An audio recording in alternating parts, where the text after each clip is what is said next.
Enggak, karena begini, saya berkali-kali berdebat sama orang-orang liberal. Sekarang saya tanya, mereka kan senang sekali ya mengutip ayat la ikraha fiddin, bahwa dalam agama itu tidak perlu pemaksaan. Sebetulnya ayat itu jelas ada terusannya qad tabayyana rusydu minal ghayy. Yang benar tentu begitu jelas, terpisah betul begitu jelas, yang benar ya benar, yang salah ya salah. Sehingga kita tidak perlu memaksa orang, misalnya 2 ditambah 2 itu 4, terus kamu paksa, kalau nggak mengatakan 4 tak penjara, itu tidak perlu.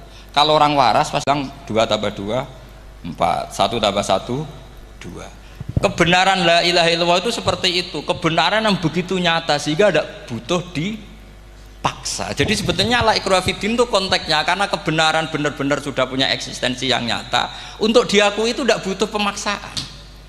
Orang seluruh Indonesia kan bilang 1 tambah 1 itu 2, nggak usah diintimidasi nanti ditangkap Pak Gatot gitu. Ya tidak perlu. Makanya terusannya ayat lah, repotnya sekarang santri-santri kalau pidato khitobiah di pondok-pondok ya diputus kayak orang liberal, la ikraha fiddin. Itu belum wakaf, masih qad tabayyana rusydu minal ghayy. Paham yang saya maksud ya? Sehingga kadang Nabi itu ngendikan secara ekstrim. Misalnya mangqala la ilaha illallah dakhalal jannah. Siapa yang meyakini la ilaha illallah nanti pasti masuk surga. Entah kapan pasti masuk surga. Kalau belum ya antri masih, tapi pasti lah. Terus Nabi sempat ngendikan, itu hadis sahih, wa in zana wa in saraka, meskipun pernah punya masa lalu, zana itu fi'il madhi, pernah punya masa lalu, pernah zina, pernah maling. Itu sampai 3 kali sahabat protes. Tapi saya berkali-kali ngomong di ngaji di Jogja, di Bojonegoro, di rumah ngomong, kebenaran yang absolut, kebenaran yang hakiki tidak bisa terganggu oleh perilaku sosial. Bukan masalah seakan-akan hadis ini membolehkan zina, itu tidak mungkin. Inna wa la ya'muru bil fahsya, Allah tidak akan nyuruh hal yang buruk. Tapi saya beri satu logika, satu analogi. Kalau rektor Al-Azhar kamu tanya 1 tambah 1 berapa Pak Rektor, pasti bilang 2. Kamu tanya Amrozi ya bilang 2. Kamu tanya Pak Ahok ya bilang 2. Kamu tanya Anies Baswedan ya bilang 2. Tanya Pak Nusron dia jawab 2. Sama, semuanya jawab 2. Karena kebenaran hakiki pasti absolut. Sekarang misalnya gini, ada ronte dari dulu Doli misalnya, kamu tanya Mbak 1 tambah 1 itu berapa, pasti bilang 2. Jangan kamu mentang-mentang imam masjid, saya tak jawab 3, saya kan imam masjid, masa sama dengan lonte? Tidak bisa, kebenaran absolut itu pasti sama. Mbok rektor Al-Azhar sama siapapun ya jawabnya sama. Paham yang saya maksud? Sebab itu kadang Nabi ngendikan wa in itu la ilaha illallah itu kebenaran absolut, lebih absolut dibanding 1 ditambah 1 2. Sehingga kebenaran absolut la ilaha illallah itu nggak bisa terganggu oleh apapun. Paham ya maksud? Nah itu maksud qad tabayyana rusydu minal ghayy. Kita tanya rival politik, Pak Jokowi kamu tanya 1 tambah 1 ya 2, Pak Prabowo ya bilang 2, bukan karena rival politik. Tadi Pak Jokowi jawab berapa? 2, ya udahlah 4. Tidak ada seperti itu. Nah, itu disebut qad tabayyana rusydu. Nah kembali ke ide tadi, ide bahwa wukuf boleh di mana saja, terus boleh tidak syawal, itu udah ide. Sebenarnya sampean mikir saja itu sudah kriminal. Berarti sampean ngapalkan pikiran salah ya. Karena kalau kita diskusikan itu lucu sekali, karena ya itu sudah begini loh kaidah khilaf itu, saya kasih tahu. Walaysa kullu khilafin jaa mu'tabara illa khilafal ladzi khadzum minan nadhari. Tidak semua khilaf itu dianggap satu khilaf, satu perbedaan pendapat kalau kualitasnya nggak sama-sama mutu. Kalau yang satu nggak mutu itu nggak dianggap khilaf, nggak level. Itu tadi misalnya Imam Ghazali ngendikan begini, qala al-Ghazali gini-gini, pasti saingannya ya qala Nawawi atau qala Al-Qurtubi atau qala siapalah. Jangan qala al-Ghazali terus kamu saingi menurut Ustadz dari Solo, dari Jogja, wah ya udah level, masa Imam Ghazali disaingi. Itu ya aturannya seperti itu. Ini jelas Rasulullah sendiri yang ngendikan al-hajju arafah, bahwa syarat sahnya haji adalah wukuf, dan Nabi menyebut arafah. Tentu kita tidak pernah memperbandingkan apa yang disabdakan Nabi dengan yang jadi pikiran mereka itu. Kalau mereka alasannya karena orang bergumul di situ, di Mina, di Arafah, gara-gara waktunya sama, titiknya sama, terus terjadi kematian gini. Apa yang nggak wukuf di Arafah itu hidup semua. Itu kan kayak dalilnya orang rokok. Rokok mari cepat mati. Oh, sing ra rokok ya mati. Orang-orang jil juga mati. Orang-orang liberal yang pikirannya katanya ingin menyelamatkan kehidupan juga pada akhirnya mereka mati. Mendingan mati di Arafah, keren di tanah suci. Bodoh usah begitu. Sebetulnya begini loh. Mereka itu menjadi salah karena nggak mau ngaji fikih secara serius. Saya itu memang menyesal sekali ya. Kenapa sih orang wukuf itu kok dungani suwira barbar itu memang sakiliane. Boy dongo itu yakin pangeran apian sedilu itu tetap dituruti gitu aja, gak usah lama-lama. Ya kata hikam kan gitu. Ngelingno pangeran udah suwi-suwi. Sing perlu dielingno sing iso lali. Pangeran iso lali kok amen mbok elingno wae kan gitu cara madzhab hikam. Makanya kata madzhab hikam kan gitu. Wa inna ma yunabbahu man yajuzu alaihil ikhfal. Yang boleh diingatkan yang mungkin lupa. Tapi kalau masih ingat ya sudah tidak usah diingatkan lagi. Doa itu sekali saja. Saya ini termasuk korban kitab hikam. Loh, saya itu berkali-kali ke Mekah. Itu saya kalau dongo itu pertama di Multazam berdoa. Itu saya sebagai santri ya pas di Multazam ingin berdoa lagi. Tapi mesti spontan itu ingat hikam. Yang boleh diingatkan yang mungkin lupa. Akhirnya bilang ya sudah tadi Gusti ya gitu dok. Di putaran ketiga bilang tadi loh Gusti ya gitu terus. Karena memang saya malu mengingatkan zat yang nggak mungkin lupa. Tapi sampean jangan ikut saya, ini kriminal. Ini termasuk sisi-sisi kriminal ilmu saya. Tapi ilmunya ada, sampean cari di hikam. Wa inna ma yunabbahu man yajuzu alihil ikhfal. Yang boleh diingatkan yang berpotensi lupa. Mungkin Anda punya dalih, wah aku dongo mau nunjukno butuh Gus, tapi rakemin disembadani. Ya alhamdulillah aku yang ngono. Tapi tak pikir makom sampean tidak seperti itu, tetap kepengen disembadani. Lalu pertanyaannya kemudian, kalau kita ngikuti fikih sebetulnya nggak perlu menumpuk di Arafah. Sama cari di takrib, di mu'in, di semua bab fikih. Wukuf di Arafah itu sah dan tidak perlu muksun. Walau mutarodidan meskipun hanya jalan-jalan. Bahkan di Fathul Mu'in diberi walau lagi walau fitolabi abidin. Moro Arafah mbek golek dhuwit ceblok atau golek apa ngono ya wis sah. Lho andai kan semua melakukan itu mau ngesif muter saja kan selesai kan. Mari terus dodongkrok di situ lama-lama. Iya enggak? Zaman Fathul Mu'in dihentikan walau mutarodidan lewat tok itu sudah sah. Bahkan walau fitolabi abikan meskipun tidak punya niat wukuf. Pokoknya ke situ ya sudah nyari-nyari apa gitu. Sing mari menumpuk gara-gara semua itu ingin ideal. Wah mumpung di Arafah, ngentekno Tegal, ngentekno sawah, wah sudah. Makanya kalau haji itu sama orang yang ngedol Tegal mesti seru, wah itu nangis. Haji be orang alim atau orang KBIH gak iso nangis karena malah badi kan dia kan nggak pati iso nangis mesti itu. Nah ini kan, nah ini penting saya utarakan. Jadi andikan orang itu ya haji kayak orang-orang alim. Setahu saya orang-orang alim kalau haji ya biasa saja, sekadarnya. Karena ya dia tahu ini masalah karena nanti ganggu yang lain, sekadarnya. Karena kita ini berlebihan, akhirnya menumpuk di situ. Padahal fikih zaman dulu sudah mengatakan walau mutarodidan fitolabi abikin, jelas itu takbirnya. Masih ingat atau tidak takbir itu? Harus ingat kalau. Jadi ini kan problem kita lagi-lagi tidak hafal, kita tidak menguasai ngotok fikih. Saya dulu sinau Fathul Mu'in, makanya Gus Zofur itu cerita, kita ini hidup, Gus Zofur sering cerita ke saya, kita ini hidup berkah Gus. Zaman saya jenengan itu rata-rata teman-teman Fathul Mu'in itu setengah hafal i'anah. Ya karena kompetitornya ya baik, peminatnya ya baik. Dulu saking senengnya Gus Naji sama ilmu itu, beliau pernah ikut Fathul Mu'in era saya. Padahal sudah dari Mekah lama. Saking senengnya ilmu. Jadi kita dulu biasa diskusi dengan Gus Naji, dengan Gus Zofur karena saking senengnya ilmu. Ya itu tadi. Karena memang ilmu itu asik.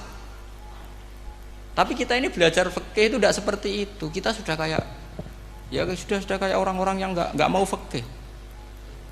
Wong nak ndonga ning Arafah gini-gini terus ya hanya gitu-gitu dok. Nggak mikir kalau ganggu orang lain itu begini kok dipikir.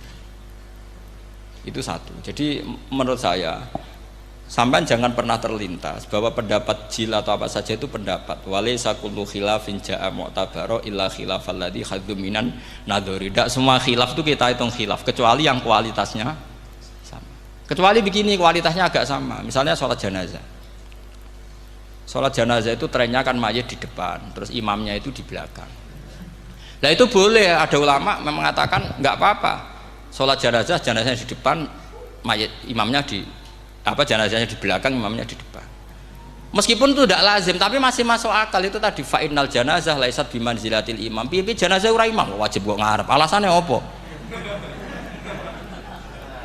Loh itu udah orang liberal, itu kitab Mahalil. Kaul awal jenazah harus di depan, kaul sani tidak harus. Piye jenazah itu tidak imam. Coba alasannya di depan apa? Dia tidak imam. Kalau seperti itu masih khilaf karena sama-sama ulama. Dan khilaf ini dipraktekkan, tapi jangan di sini loh ya, ini jadi fitnah. Saman tak cerita nih, saman kalau haji itu tiap ba'dal maktubah ada sholat jenazah enggak? Enggak, saman jawab saja. Yang pernah haji, tiap maktubah kan ada sholat jenazah. Itu jenazahnya di depan apa di kamar mayat? Loh, itu bukan goib loh, orangnya masih belum dikubur. Enggak, saman jawab saja. Di kamar mayat, enggak semuanya dibawa ke depan. Artinya ada konteks tertentu, mungkin kauliku ya ono gunane dalam konteks Mekah karena orangnya banyak, sibuk, ora kober gawa napa? Jenazah. Tapi dalam konteks Indonesia ya suul adab. Wong keren pisan kok ngarepe kok ora oleh gitu loh. Jadi ya kalau kiai kan biasa kok ngarep keren. Misalnya jenazah wong awam kesempatan sak ngarepe kiai yo pas mati kowe kok ora oleh gitu. Jadi cara kula itu kan. Lah iya misalnya ana wong awam goblok mati. Jenazah dak kok nguri. Dadi yo apa dadi ngarepe kiai pisan kok ora oleh gitu loh. Jadi merasa itu. Tapi kalau kamu mengatakan ini fardhu ain, kalau enggak di depan enggak salah, alasan Anda apa? Ini itu udah imam. Yang wajib di depan kita ini kalau imam. Lah seperti itu khilaf. Ini cerita khilaf. Mutu, alasannya sama-sama mutu. Qailnya yang punya pendapat ya sama-sama mutu karena diceritakan kita Mahalli. Dan dipraktekkan di Arab Saudi, yaitu banyak jenazah di kamar mayat, tetap sholat apa? Jenazah. Gaib. Itu pernah saya praktekkan. Tapi sekali itu saja, mungkin tidak terulang. Pas kemarin Mbak Nafe Hajin. Mbak Nafe itu dekat jenazah itu tidak mungkin, banyak sekali. Gak sholat itu bengi-bengi tak ini nganti jam loro. Dan saya akrab sama beliau, sering guyon sama saya. Sebelum meninggal tuh berkali-kali ya masih keluarga sama saya, jadi sering guyon. Dulu sering guyon sama saya. Ya aku sebenarnya tenanan ini ya, sering ngandani saya gitu. Saya nggak ngira kalau mau wafat. Akhirnya saya itu ke masjid sama anak saya namanya Hasan. Acung nyolati Mbak Nafe. Pak kok nggak di depannya? Ya sudah ini darurat. Karena nggak mungkin mendekat beliau. Jadi ya itu tadi buktinya sholat gaib. Sholat gaib juga misalnya orang Kediri boleh nggak nyolati orang yang mati di NTT yang lebih timur, boleh nggak? Boleh, padahal mayatnya di belakang karena memang nggak imam. Lah kalau seperti itu khilaf, ini cerita kalau seperti itu khilaf meskipun agak-agak kontroversi tapi kualitasnya masih waras lah, masih bagus. Sama kalau nggak percaya cari di Mahalli di bab jenazah. Kalau Mahallinya ada di Qalyubi, tapi jelas saya yakin itu ada. Saya tidak donan yakin jangan. Kalau nu mulang, ya mulang terus tidak punya masalah ingatan. Jadi ingat betul kalau takbir itu ada gitu. Jadi saya ingat betul kalau takbir itu ada. Nah terus pertanyaan kedua dari Kang Anwar tadi itu memang problem ya. Tapi itu bisa diatasi lewat seni menulis. Biasanya kalau seorang penulis, apalagi di Indonesia itu kan gampang sekali. Kalau kata itu bisa bias atau majas kan bisa dikasih tanda kutip, dikasih tanda apa? Kutip. Itu memang nyata ya. Saya pernah berdebat berkali-kali lah. Saya kan satu tim ya dengan Pak Zaini, dia seorang profesor, juga pernah tanya Gus Wafi putrane Mbah Mun saat di Syria. Zaman itu saya Abdul Al-Buti masih hidup. Saya itu punya komunitas dokter. Ini cerita nyata ya. Yang dia tanya gini, Pak Bahak, kita ini ahli embriologi. Dan tidak pernah ada ceritanya ada segumpal darah dalam proses embriologi. Yang ada itu sekian zigot yang berhasil nempel di dinding rahim itu nanti yang jadi janin. Jadi kalau kita ngaji ada segumpal darah itu menjadi aneh bagi kita karena proses itu tidak ada. Ya saya jawab ya enteng saja. Ya kan yang bilang segumpal darah itu kiai kan tidak Quran. Makanya benar Kang Anwar tadi yang ngomong itu mufasirnya atau kiainya yang terjemah. Kalau Quran hanya bilang min alakin. Iqra bismi rabbikal ladzi khalaq khalaqal insana min alaq. Alaq itu kan dari kata alaqah ya'liqu alaqon, sesuatu yang nempel itu namanya alaqah. Makanya di Alfiyah ada wa ulqatun hasilatun. Ulqah itu sesuatu yang terkait atau yang menempel. Sehingga ya pokoknya kalau alak itu artinya tidak harus segumpal darah, bisa sesuatu yang menempel. Sama cari di kamus, dicari sama dia kamus. Aliko ya aliku menempel. Oh, ya oke Pak, agak masalah. Nah, lalu kalau kita memaksakan itu bukti ilmiahnya Quran, ya resiko juga. Nanti ada penelitian yang berbeda. Makanya kita bisa memanfaatkan tanda kutip. Kalau lafadz itu majas, atau kata itu majas, kalimat itu majas. Atau kita menganalisis secara balaghah min jinsi dzalikat dam. Misalnya begini.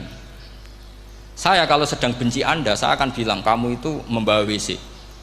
Wong tak melete gawa WC ngalor ngidul. Karena di perut kita memang ada kotoran. Berarti kita ini WC yang melaku ngalor ngidul. Oke, itu saat kita benci manusia. Coba sampean lihat di kitab tasawuf.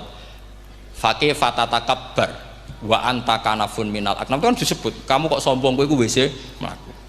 Tapi nanti kalau kamu ngaji di alam rohani, kamu disebut laqad khalaqnal insana fi ahsani taqwim. Artinya bisa saja alakin ini benar-benar maknanya segumpal darah. Tapi dalam konteks manusia, jenis kamu adalah jenis segumpal darah. Bukan dalam proses embriologi mengalami segumpal darah. Kita masih bisa berkelit. Asal kamu ilmunya banyak, hafalaman banyak, tetap bisa berkelit. Problemnya kadang kita tidak punya ilmu.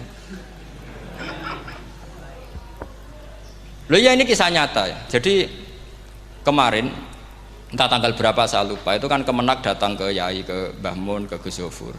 Di antara usul saya seperti itu, mbok terjemah Kemenak, kalau yang terkait sain itu dikasih bahasa yang bias, karena nanti kalau tidak bias, ini nanti ada penelitian kelihatan Quran dianggap loh ya, dianggap salah. Sebenarnya salah yang terjemah. Atau kita yakin sesuai ilmiah, ternyata suatu saat ada penemuan yang berbeda. Kita bisa manfaatkan tadi seni menulis tadi, misalnya tanda kutip atau dipakai kata bias. Ya misalnya begini, contoh paling gampang tadi, misalnya kita bangga misalnya Quran terbukti benar ketika mengatakan wa ja'ala bainahuma barzakha wa hijra mahjura, antara air tawar dan air laut itu ada pemisah. Kita mungkin ya setuju nyari-nyari ayat tentang Big Bang, tentang apa ledakan yang dahsyat. Tapi apapun itu teori itu bisa iya bisa tidak. Nah itu kita bisa manfaatkan tanda kutip. Atau seni pakai lughat. Saya beri contoh seni lughat begini. Keyakinan santri yang di sini, yang di kewagian sini, makhluk itu yang terkenal kan 3, manusia, jin, terus setan. Sudah kan 3 itu. Keyakinan sampean manusia dengan jin sama apa enggak? Beda kan, katanya beda. Terus jin dengan setan itu beda apa sama? Enggak, sampean jawab. Beda, rata-rata santri fikih bilang beda, karena jin itu bisa mukallaf, bisa sholat, bisa enggak. Kalau setan pasti tidak sholat. Tapi pecinta orang sholat dia, kalau orang sholat datang penggemar dia, mau ganggu gitu. Nah sekarang pertanyaannya gini, lalu ketika para ulama mengatakan jin dan malaikat itu beda, jin dengan setan beda, tapi di Quran itu ada loh ayat fasajadu illa iblis kana minal jinni fafasaqa an amri rabbi. Jelas ayatnya di surat Isra kalau nggak salah tuh, kana minal jin, karena ono sopo iblis iku minal jinni. Padahal tadi Anda yakin iblis dan jin itu tidak sekategori, tapi ayat itu karena minal jin. Caranya gimana? Gampang, sama cari di tafsir Baghawi atau tafsir Ibnu Katsir. Caranya adalah dianalisis secara lughat. Sesuatu yang enggak kelihatan atau yang gelap disebut jannah. Misalnya malam, kata Quran apa? Falamma janna alaihi lailu ra'a kaukaba. Karena malam itu gelap disebut jannah. Orang yang gila karena masturul akli disebut majnun. Karena madatul kalimah sama-sama jinnun. Madatul kalimah kan sama kan? Jim nun musyaddad berarti jim nun nun.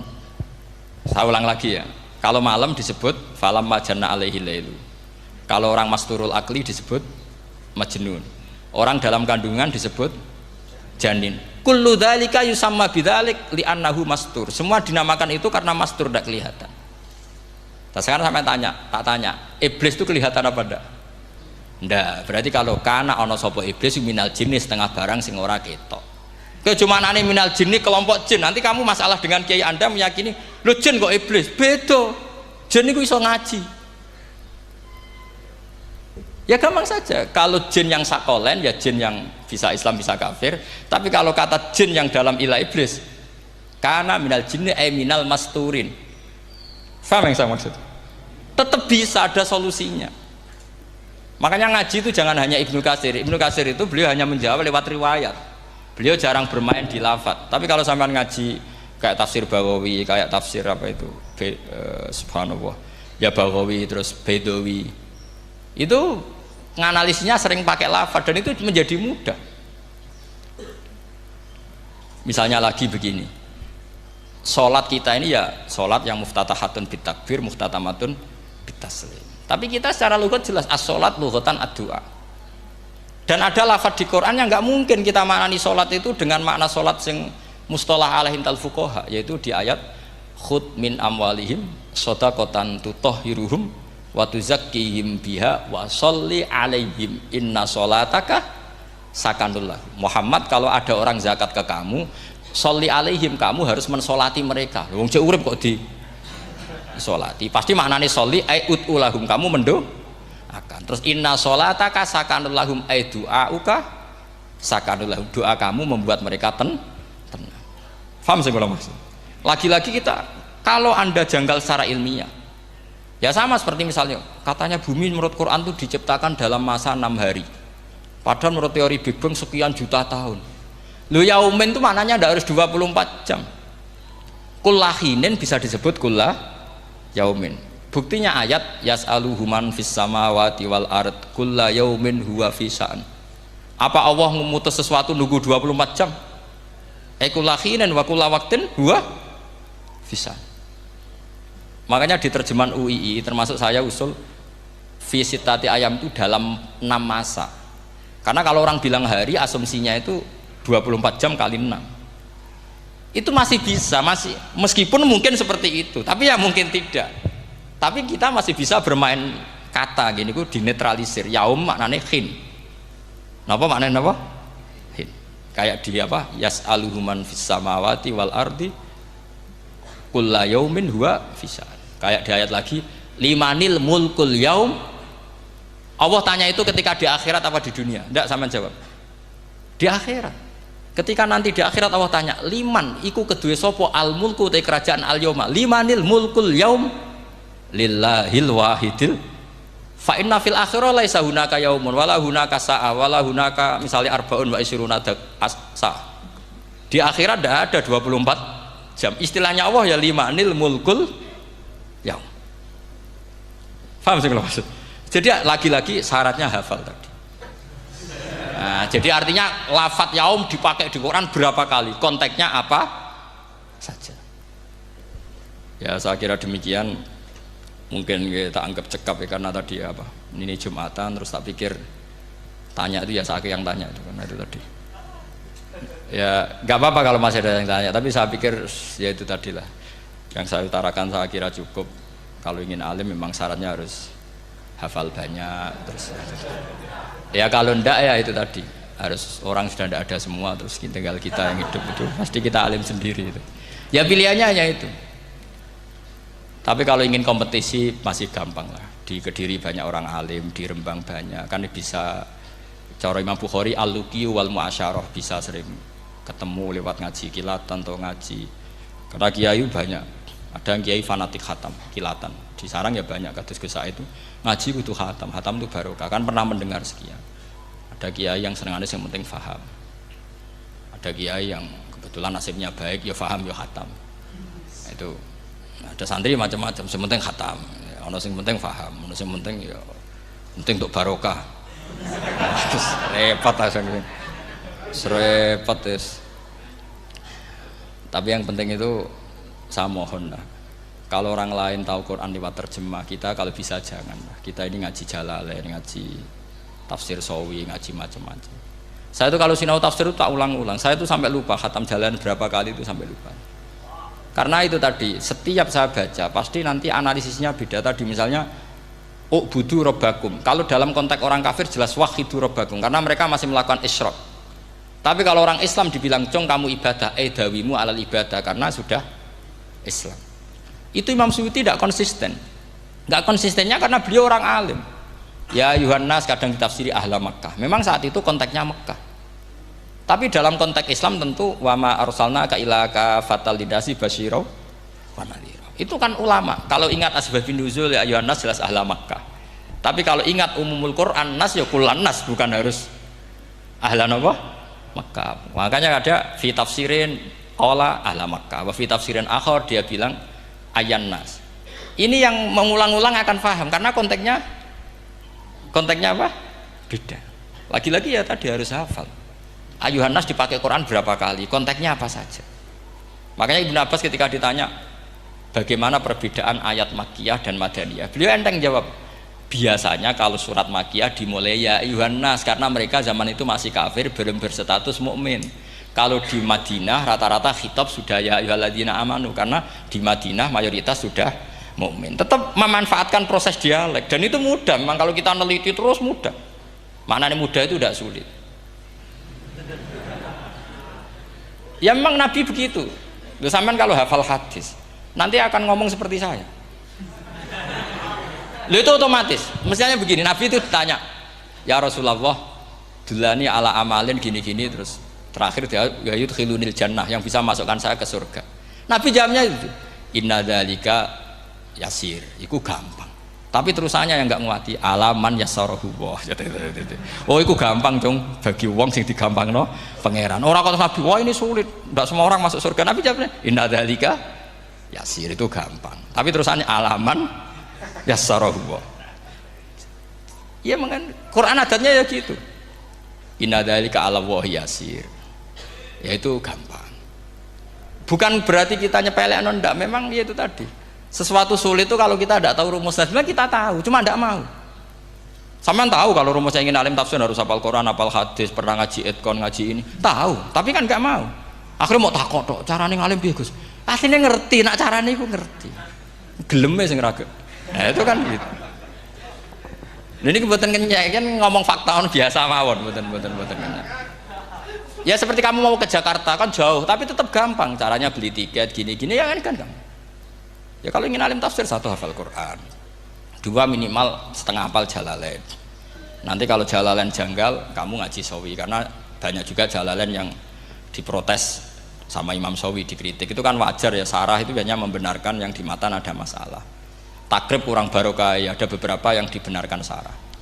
Kayak takrib ngendikan mabit bimina sunat apa wajib, kalau di kitab Fathul Qorib sunat, di sarah dibenarkan, kalau yang benar itu wajib. Takrib bilang sholat jamaah itu sunat muakkadah, di sarah dibenarkan itu fardu kifayah. Ya sama di Jalalain kadang ada masalah seperti itu. Imam Suyuti meyakini satu hal, sama sarah dibenarkan. Makanya ya Jalalain ya Sawi. Nanti setelah itu khatam semua, belajar tafsir Baghawi. Nanti kan alim sendiri. Apalagi di desa kamu tidak ada orang alim, wah hebat. Kak, kamu jangan hidup di sarang, di Lirboyo, di daerah-daerah, jangan hidup di Kuwagen, nyari daerah yang aman, aman dari kontrol maksudnya. Tapi yang jelas itu jawab dulu mudah. Kalau kamu menjawab sulit, kualat neraka sama. Lihat bagaimanapun Quran disifati Allah walaqad yassarnal Qur'ana lidzikri fahal mim mudzakir. Makanya saya tadi ngomong, kalau Anda hafal seperti saya, pasti cara ngomong kayak saya. Kita mau ngomong Quran sulit tidak mungkin. Kita ini ingat kalau Allah mensifati Quran walaqad yassarnal Qur'ana. Fakaifa wasafahu wa bil yusri wa anta taqulu bil usri. Bagaimana Allah mengatakan yusrun kemudian Anda mengatakan usr. Neraka sama bantah pangeran. Atau gini, kalau terpaksa ini sulit Gus, tapi sementara ini pokoknya tambahi gitu lah, nanti ya masih sulit, tapi ya bisa saja tidak sulit. Karena tadi bukti kalau Quran mudah, orang kafir ketika dibacakan yang nangis banyak. Raja Najasyi sebelum Islam dibacakan surat oleh Ja'far bin Abi Thalib nangis. Inna hadza wa manazala ala Musa lamin miskatin wahidah. Ini dengan Taurat pasti dari pintu yang sama, dari nur yang sama. Miskat itu nur. Faham nangis sampai wa idza sami'u. Sami'u itu belum Islam loh ketika itu. Wa idza sami'u ma unzila ilar rasuli tara a'yunahum tafidu minad dam'i mimma arafu minal haq lagi yaquluna rabbana amanna. Artinya fahimu khina kanu fil kufr. Mereka faham ketika masih kafir. Karena muyassar, Quran itu muyassar. Faqih fala tafham. Wa anta tata alam kutuba kada wa kada wa takhtimu kutuba kada kada. Kok ijek kada? Ada entek kadane. Ini bukan kritik, ini pelurusan. Sampeyan jangan sensitif, kok cah wedok yang kandhani sensitif mutung. Ini pelurusan. Jelas Quran disifati walaqad yassarnal qur'ana lidzikri fahal mim muddakir. Dan itu nyata, saya ulang lagi itu nyata. Sampai yang saya ceritakan di makalah ini ada orang Bedui, ada seorang khotib khutbah, fawarabbis sama'i wal ardi innahu lahaqqum mithama annakum tantikun. Arabinya tanya sama Pak Khotib, itu kan artinya kan demi Tuhannya langit dan bumi. Si Arabi tanya Pak Khotib, yang bikin murka Allah itu siapa? Kok sampai Allah terpaksa sumpah? Karena si Arabi tahu orang sampai sumpah itu pasti karena tersinggung. Kalau nggak tersinggung ngapain Anda sumpah? Dalam kehidupan sehari-hari kalau kita sampai sumpah itu karena tersinggung. Kita ditagih orang bisa sesuk tak sahur, ditagih lagi bilang kita tak sahur. Nah, serah percaya banget, wallahi sesuk tak sahur. Kalau orang sumpah itu karena tersinggung. Ternyata betul. Sampai cek di Quran. Kalau Allah memulai surat dengan sumpah, pasti terusannya Allah itu duka atau marah karena sumpah itu untuk yang tersinggung. Makanya di Balaghah diterangkan kalau kaidah normal, kondisi normal kamu harus bilang Zaidun qaimun.